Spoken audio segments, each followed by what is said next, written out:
Welcome to Spaces, built by Bush Construction, a podcast that brings genuine conversations that opens minds to creative ideas in construction, design, and development. We'll share in-depth stories as an experienced commercial contractor and design firm, as well as our candid interviews with business leaders as it relates to the construction industry. So let's get started. As Albert Einstein said, in the middle of difficulty lies opportunity. Spring 2020 was most certainly a difficult time for businesses. The common buzz among business leaders was, how is your business or industry doing? How is your pipeline? What are you doing to move forward in this new normal? And so we have decided to create this podcast to provide a space for our listeners and ourselves to learn ways to be agile during these uncertain times and to share growth opportunities discovered in the midst of these difficulties, possibly even allowing ourselves to reach further than we may have without them. So before we get started today, I wanted to introduce our Spaces team. We have AJ Loss, President, CEO of Bush Construction, Michael Johnson, Bush's Director of Integrated Design and Technology, and Allie Bolin, our Marketing Manager, and myself, Amy Simler, Vice President of Strategic Markets. So starting with AJ, do you want to give us just a brief bio on yourself, your background, and then also maybe add a fun fact that not many people know about you? Sure, I'd love to. Thanks, Amy. So I've been in construction my entire life. It started when I was in high school. I actually worked for Dan Millage, who is a local home builder here in the Quad Cities. I was a carpenter for him during high school and have literally been in the construction industry ever since throughout college. So I've enjoyed it, and it's been a fun career for me. You know, one thing that most people don't know about me is that my name AJ was something I got from when I was in the military, in the Navy, back in the early 90s. So my military buddies said, you know what, you don't look like, my name is Andrew James, so hence AJ. But they said, you don't look like an Andrew or an Andy or a James or Jimmy. We're going to call you AJ. And amazingly, more than 25 years later, that nickname is still stuck. Nice. Michael. As Amy said, I work on the design side here. So my background is in design. I got a master's degree of architecture and structural engineering. Interestingly enough, went into the kind of normal design path, so to speak, the normal architecture path. I've always had an interest in technology, so that kind of led me over here to Bush Construction, where I've now been here for 5.5 years or so, maybe 6. Actually, I don't really know. Coming up on 6. Nice. But my interests all kind of go where design, construction, technology, where they all meet. So there's really nothing that interesting about me, honestly, if I were to think about it. Nothing that's out of the ordinary. Other than maybe my whole background, where I was stuck on that I was going to be a structural engineer in college, and now, however it wound around, I work for a general contractor. So, how about you, Allie? Yeah, so as you had mentioned, I'm a marketing manager. My background is actually in technology. So I've been with the company for a little under a year. I think it's 6 or 7 months. So going from speaking with CIOs and technology executives to the construction industry has been a really cool shift. I have so much to learn, but I'm really excited about that. Kind of a fun fact about myself is I'm in my mid-30s and I've never had a speeding ticket or a cavity. So I kind of find that impressive. I am extremely impressed by both of those items. Wow. I've got plenty to go around of both. Yeah, I feel like great. Like I said, Amy Simler, Vice President of Strategic Markets, and I am honored to be able to assist Bush Construction with strategic marketing initiatives that merge into client relations, allowing us to connect with business owners that have a growth plan for their companies and allow us to show them our services in construction design and development. And a fun fact about me is that I have been to 32 of the 50 US states, and I have lived in 10 of them, moved approximately 26 times, 19 of those before I was 19 years old. So I've been in the Quad Cities since 2001, so I feel very grounded in this community. One of the longest that I've been in. So now that you've met our team, we would like to chat a little bit about agility, pivoting. Again, spring 2020, it's in the summer now, June. Lots of changes, lots of unexpected things happen in business. And how did Bush Construction move through it to this point, and what do we have to look forward in the future? So AJ, I wanted to start with you and just say, what do you think has been the biggest adaptation that Bush Construction has had to make during the coronavirus? Sure. Thanks, Amy. Well, I'll tell you, the one thing that we've been talking about for quite some time is sort of a work from home, quasi work from home option for folks. And with this whole COVID-19, we were sort of forced to try out what we've been discussing conceptually for at least a year, maybe 2 years.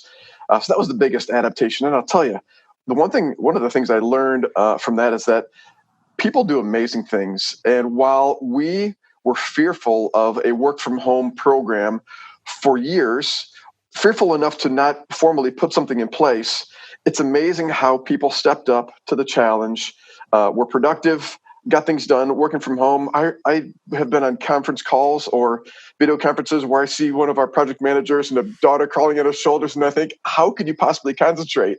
But people do. They got things done, and it was amazing how the team stepped up during this crazy time. So without a doubt, working from home was the biggest challenge, but it was amazing how our team stepped up and was still productive during the last 2-3 months of that challenging time. Agreed. Michael, you have a team very much immersed in technology. How did you manage communication and project assignment during the entire, it's been, I think it was like a solid 8 or 9 weeks. Yeah, feels like 8 or 9 years. The transition itself for our team was not that difficult. We're pretty mobile as it is. We have all of our kind of core processes cloud-based. So the transition itself for my team was really easy. It was more, to echo what AJ said, we're not used to, although we can work from home at night and things like that, we're not used to doing it with kids and spouses home and all of the kind of things that come with that. So the bigger adaptation was not the technology or the workflow or anything like that. It was basically our team went from 6 a.m. to 10 p.m. every day because people were working kind of 2 and 3 hour shifts at a time between breakfast and lunch and nap and whatever worked at any given time. But I think another interesting part that maybe AJ can speak to is similar to manufacturing or something like that. We have both field and office. So you had to kind of manage that transition to where not everybody can just work from home. So there was a balance of communicating with the field and those kind of things. Right. So AJ, how are we at Bush Construction addressing that? How did we manage that field office combo during, now, and in the future? Well, yeah, I think the effect of the COVID-19 on our field operations was much less significant. While certainly they had to accommodate social distancing on site, in some cases wear masks, we were try to be very conscious of the risks that were there in the field. And also, from the very beginning, we said we need to protect our workforce and everyone else's workforce from potential exposure to this. So we started from the very beginning, having people fill out a form where they said, I haven't traveled into one of these risk zones for 14 days. I haven't been exposed to somebody with the virus. I don't feel sick myself. From the very beginning, we said we need to have people give us their written confirmation of this, and that was in place as soon as we knew the coronavirus is heading toward the Quad Cities. So that was probably the biggest change we had from a field operation. But I'll tell you, while it's tough to social distance in an office with so many people, the ability to social distance on a job site is a whole lot easier. And our PMs, while they weren't necessarily, and project coordinators weren't necessarily in the office as much, they still were on job sites doing the things that they needed to do as they could. So again, it's had an effect on the field operations too, but our field folks have been very creative and accommodating of the things we need to do to make sure people are safe out in the field. One quick clarification on my end. Nobody was asked to work from 6 a.m. to 10 p.m. because that would be insane. So anybody who's thinking about wanting to come work here or anything like that, it was not like that. It was a team decision to say we're kind of going to be on Teams or chat or anything and available all the time. as we adjust to each other's schedules, because everybody's schedules were very different. I agree. I think that was something that I took away from that introspection that everybody had probably as they were working from home, or there was never much notice. It seemed like, a governor would make an announcement on a Friday and Monday it was to go in effect. And you're changing maybe habits and structures of your work process that you just did because that's how it was very normal before. But what worked really best and what hours worked really well and when are you most productive? So that I think was an aha moment. How about you, Allie? How did it affect you? I know, maybe give some of your past because you had worked from home on a regular basis before. Mm-hmm. That's correct. So I had worked for 3 years for full-time remote. And so I used to telecommute where I drive into Chicago once a week, but then the company was purchased and was located in Texas. So I was telecommuting for 2 years and then full-time remote for 1 year. And I noticed, immediately is you have to be so disciplined. So I got dressed like I did every day going into the office. I had my normal routine about going downstairs, going into the office. But what's different now is, we have children at home. And so as Michael kind of alluded to is like, yes, I'm very good at working from home and I'm very productive, but it's been so interesting having our kids here because that's added, a different layer of stress. Like, okay, I have 2 blocks of hours I need and I'll do lunch and you do nap today and I get nap tomorrow. So from that point, I've never faced those challenges before, but it's been interesting from my own perspective about how disciplined am I actually, and how motivated can I be myself. And so there, I've learned a lot of lessons from a personal standpoint and probably a professional growth standpoint too about what I can do to push myself, which hopefully will impact our team in the future. That is a great point. I really love that motivation factor because I feel before it was a day packed full of meetings and your motivation sometimes was a to-do list that you needed to do before that same meeting happened that next week. So maybe that's a good question. Like, AJ and Michael, how do you change your motivation factors when you were working from home? How do I change my motivation? I'll just say, I don't know. The easy answer for a soundbite is that I'm motivated all the time, right? No. Yeah, good job. I don't know. I started earlier. That's a thing that changed for me, similar to what you talked about. I would start earlier in the morning. That gave me the opportunity to get some things done in some productive hours before kind of everybody else woke up. Start earlier, and then in the middle of the day, maybe for lunch or whatever, I'd have lunch with my wife and son, and that would be my break, and then try to get it back at it. So just motivating by my schedule changing a little bit. And then I was motivated also by not having as many meetings. I mean, there was a lot bigger blocks of time open and I was able to do a lot more things.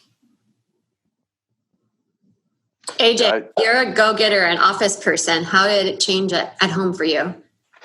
I would agree with Michael. The motivation was sort of outside of me. So I would typically, 3 days a week, come to the gym in the morning. Well, I get that hour and a half back in my life.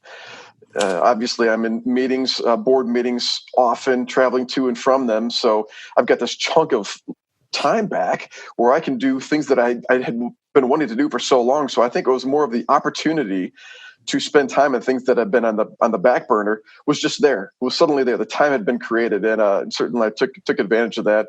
I've been able to certainly not get everything done on my to-do list, but make some good progress, and that just feels good. So again, I can't claim any self-motivation improvements from this whole pandemic, but at the same time was able to take advantage of some time that was created, and I'm hopeful that there may be an option moving forward where some of these face-to-face meetings don't occur, and the travel time that we have getting to them doesn't happen, and we will have a a chunk of our lives back. And as Michael and Allie both suggested, there are some things that you can do from home that are just as productive done from home as they are in a face-to-face meeting. So I'm looking forward to the changes we might see based on those things.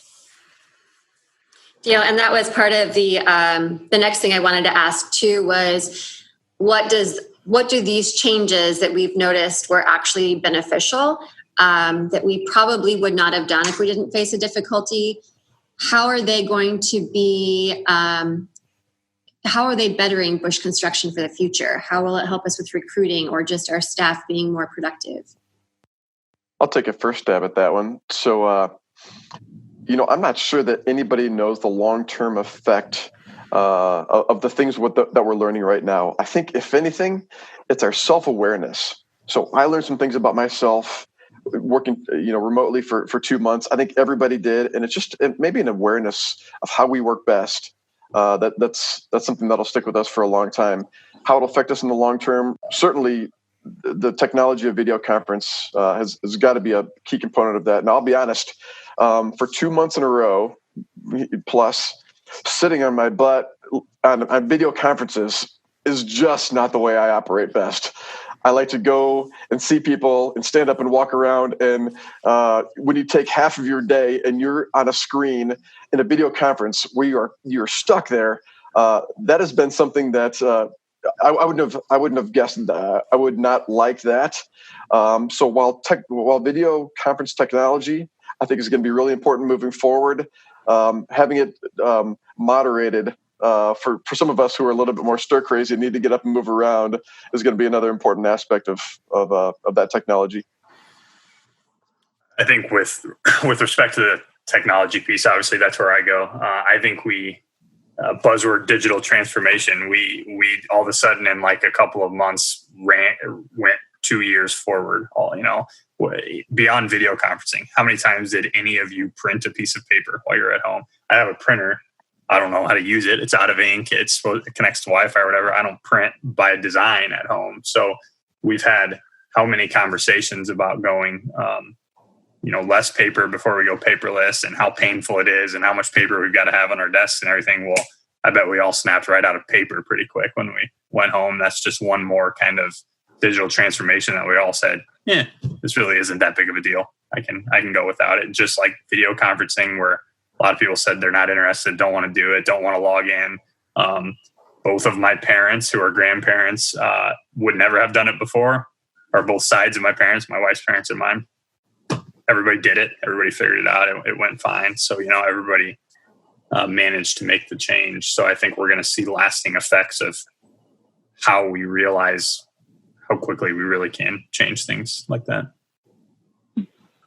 I think that's a good point. And from a recruiting perspective as well, one of the many LinkedIn articles I'm sure we probably all read was, don't hire somebody that can't work from home, because the underlying factor is trust.